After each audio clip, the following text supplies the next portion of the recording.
લક્ષ્મીનારાયણ. આજે પુરુષોત્તમ માસનો 5મો દિવસ અને આજ પુરુષોત્તમ માસની વાર્તાનું શીર્ષક છે વર વગર વહુ આવી. એક ગામમાં સુખી સાધન સંપન્ન ભોળા બ્રાહ્મણ અને બ્રાહ્મણી રહે. તેઓ ધર્મ ધ્યાન કરે અને પુણ્ય ધ્યાન કરે, પણ શેર માટીની ખોટ હતી તે પૂરી થતી ન હતી. તેમને એક પણ સંતાન નહીં, તેથી હંમેશા ચિંતાતુર રહે. પાસે પૈસો ઘણો હતો, પણ વાપરનાર કોઈ ન હતું.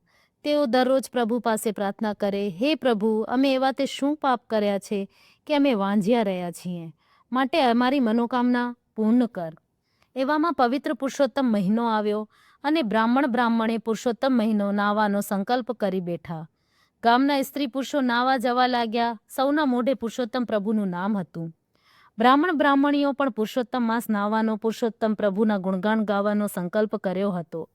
પણ આખો મહિનો ઉપવાસ એકટાણા કરવા પડે, ભોય પથારીએ સૂવું પડે અને સવારે વહેલા નદીએ નાવા જવું પડે, તે જરા વસમું લાગે તેવું હતું. ધર્મના કામમાં ઢીલ હોય નહીં, આથી બંને અવસ્થાવાન હોવા છતાં રોજ વહેલા નદીએ નાવા જાય અને ઘેર આવી ભક્તિ કર્યા પછી એકટાણું કરવા બેસે. પરંતુ રોજ રાંધવાની કડાકૂટ કરવી પડે, એટલે એક દિવસમાં બ્રાહ્મણીને કહ્યું, આપણા ઘરમાં રૂમઝૂમતી વહુ હોય તો તે બધું કામ કરે, એટલે આપણે નિરાંતે ધર્મ ધ્યાનને પૂજાપાઠ કરી શકીએ. બ્રાહ્મણી કહે, તો પછી રાહ કોની જોવાની છે? તમે ગમે ત્યાંથી શાણી અને રૂપાળી વહુ લઈ આવો. બ્રાહ્મણ બોલ્યો, તું કેવી પાયા વગરની વાત કરે છે? દીકરો ક્યાં છે કે વહુ લાવીએ? બ્રાહ્મણી કહે, એ હું કંઈ ના સમજું. ગમે તેમ કરો, પણ ઘરમાં રૂમઝૂમતી વહુ લઈ આવો.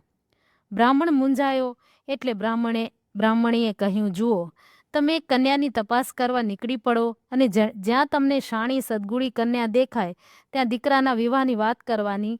જો કન્યાવાળા કદાચ મૂર્તિઓ જોવા માંગે તો હિંમતથી કહેવાનું કે મારો દીકરો શાસ્ત્ર ભણવા કાશી ગયો છે અને તે 1 મહિનામાં આવી પહોંચશે, તો અત્યારે વિવાહ લગ્ન સાથે નક્કી કરીને તેની પાઘડી સાથે 3 ફેરા ફેરવો, બાકી રહેલો 4થો ફેરો એના આવ્યા પછી ફેરવશું. બ્રાહ્મણ તો બીજે દિવસે સવારના ખભે ખડીયો ભરાવીને પુત્ર વધુની શોધમાં નીકળી પડ્યો. ચાલતા ચાલતા રસ્તામાં ગામ આવે અને ત્યાં બ્રાહ્મણનું ઘર નજરે પડે તો ત્યાં કન્યાની ભાળ કાઢે. એમ કરતાં એક ગામમાં કોઈ ગોર મહારાજના ઘરમાં રૂપાળી નમળી કન્યા જોવામાં આવી. રૂપના અવતાર સભી એક કન્યાએ જોઈને બ્રાહ્મણની આંખો ઠરી ગઈ. તેના મનમાં થયું કે જો આવી વહુ ઘરમાં હોય તો ઘર દીપી ઉઠે. તેને જોઈ બ્રાહ્મણે કહ્યું, ત્યાં તો એને યાદ આવ્યું કે પોતાના દીકરા વગર વહુ લેવા નીકળ્યો છે, એટલે ઉદાસ થઈ ગયો. પરંતુ હિંમત હારે કંઈ કામ આવે. બ્રાહ્મણે ગોર મહારાજ આગળ સગપણની વાત કાઢી. ગોર મહારાજ કહે, તમારી વાત માન્ય રાખું, પણ મૂર્તિઓ જોયા વગર સગપણ નક્કી કેવી રીતે થાય? બ્રાહ્મણે બ્રાહ્મણીના શીખાવ્યા મુજબ બધું કહ્યું. ગોરના ધ્યાનમાં વાત ઉતરી. ગોરે તરત જ કન્યાને બોલાવી, એટલે બ્રાહ્મણે જોડી માથી પાઘડી કાઢી કન્યાના સામે મૂકી અને પાઘડી સાથે કન્યાના 3 ફેરા ફેરવી દીધા. પછી તે વહુને લઈને હરખભેર પોતાના ઘેર આવ્યો. રૂપાળી વહુ જોઈ બ્રાહ્મણી તો રાજી થઈ, કારણ કે રાંધવાવાળી પુત્રવધુ ઘરમાં આવી હતી. ભલી અને શાણી વહુને આવતાથી સાથે જ ઘરનું બધું કામ ઉઠાવી લીધું. એક દિવસ બ્રાહ્મણી નદીએ નાવા ગયા હતા, ત્યારે વહુ ઘરમાં રાંધી રહી હતી. એક વખતે એક પડોશન ઘંટી લેવા ઘરમાં આવી, પણ તે તો રૂપાળી કન્યાને રાંધતી જોઈ નવાઈ પામી કે આ વળી કોણ? તેનાથી ન રહેવાયું, એટલે પૂછી નાખ્યું, બાઈ, મેં તને આ ઘરમાં આજે પહેલી વહેલી જોઈ છે, તો તું કોણ છે? વહુએ કહ્યું, કોણ? તે આ ઘરની વહુ છું. પડોશન કહે, અલી, આ બ્રાહ્મણીને સમ ખાવા પણ છોકરો ક્યાં છે કે તું વળી છોકરાની વહુ થઈને આવી છે? આવું સાંભળી વહુ મૂંઝાઈ. તેના મનમાં થયું કે શું મારી સાથે બનાવટ તો નહીં કરવામાં આવી હોય? તે આંસુ સારતી બેસી. થોડી વારમાં સાસુ સસરા નદીએથી આવ્યા, ત્યારે વહુને મોઢું ઉદાસ જોઈને પૂછ્યું, વહુ બેટા, શું થયું છે? વહુ બોલી, તમારે દીકરો નથી, છતાં તમે મારા મા બાપને ખોટું ભણાવી મને લઈ આવ્યા છો. સાસુ કહે, આવું તને કોને કહ્યું? મારો દીકરો તો ડાયો અને તારા કરતાં પણ રૂપાળો છે. વહુએ કહ્યું, આ તો થોડી વાર પહેલાં પડોશણ ઘંટી લેવા આવી હતી એને કહ્યું. આ લોકો તો વાંઝ્યા છે. સાસુએ વહુને આશ્વાસન આપતા કહ્યું, અદેખા લોકો ગમે તે બોલે, આવડું મોટું 7 ઓરડાવાળું ઘર છોકરા વગર દીપે ખરું?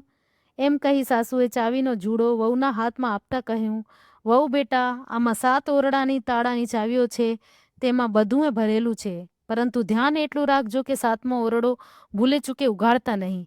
6 ઓરડા તમે ખુશીથી ઉઘાડજો. સાસુની વાત ઉપર વહુને કક વિશ્વાસ બેઠો અને બીજે દિવસે સવારના સાસુ સસરા નદીએ નાહવા ગયા.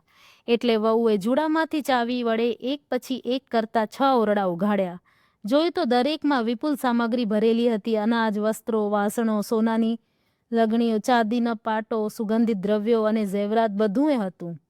આ બધું જ 6 ઓરડામાં જોઈને વહુએ હવડેથી 7મો ઓરડો ઉઘાડ્યો તો અંદરથી ઝગમગ દીવો પ્રકાશ રેલાવી રહ્યો હતો અને દીવાના પ્રકાશમાં એક પ્રભાવશાળી પુરુષ પોથી વાંચી રહ્યો હતો. તેને પીળું પીતાંબર પહેરેલું હતું. બારણું ઉઘડેલું જોઈએ પુરુષે કહ્યું, અરે કમાળ વાસી દો, ખબર નથી પડતી કે હું એકાંતમાં શાસ્ત્ર ભણી રહ્યો છું. હમણાં ઓરડો બંધ કરો. આ પુરુષોત્તમ માસ પૂરો થશે ત્યારે આપણે ચોથો ફેરો ફરીશું. વહુએ હરખભેર કમાળ વાસી દીધા અને 7 ઓરડાને તાળા લગાવી પોતે ઠાવકી થઈને બેસી ગઈ. જ્યારે નદીએથી સાસુ સસરા આવ્યા ત્યારે તેમની ખૂબ જ સેવા ચાકરી કરી, પણ પોતે 7 ઓરડા ઉઘાડેલા તે વાત કરી નહીં.